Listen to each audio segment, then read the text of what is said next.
خريطة التحركات ستكون كالآتي: بداية الفعاليات ستكون من باكر الأحد 23/6. ستكون هناك سلاسل بشرية بطول شارع شبرا تحت شعار إخوان فاشلون، مع حمل لافتات تعبر عن الأوضاع الاقتصادية والسياسية. وذلك الساعة 5 تتجمع السلسلة في دوران شبرا، ثم تتحرك كمسيرة قصيرة في شبرا. يوم الثلاثاء 25/6 ستكون هناك حملة تمرد المترو.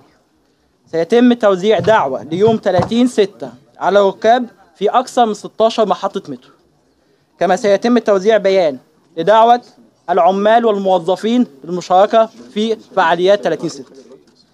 ستكون محطات المترو كالآتي: حلوان، عين حلوان، حدائق المعادي، السيدة زينب، دار السلام، سعد زغلول، السادات، الشهداء، جمال عبد الناصر، كوبري القبة، المطرية، المرج. كما ستكون على خط الجيزة بالنسبة لخط الجيزة المحطات الآتية: الجيزة، ضواحي الجيزة، الدقي، العتبة، رود الفرج، شبرا الخيمة. فعاليات يوم الخميس 27/6 ستكون هناك مسيرة بمنطقة السيدة زينب بالكروت الحمراء، وسيكون التجمع الساعة 5 أمام جامع السيدة زينب.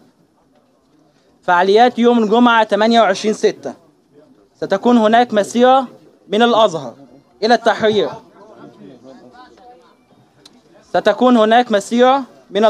التحرير. تحت عنوان لا لمنابر السلطان بعد الصلاة، وترفع فيها رايات الشهداء، شهداء عصر النهضة وشهداء ثورة 25 من يناير. كما سترفع فيها أعلام حركة تمرد الزرقاء. وستشارك القوى السياسية في الجيزة في اعتصام مفتوح في ميدان الكتكات في نفس اليوم.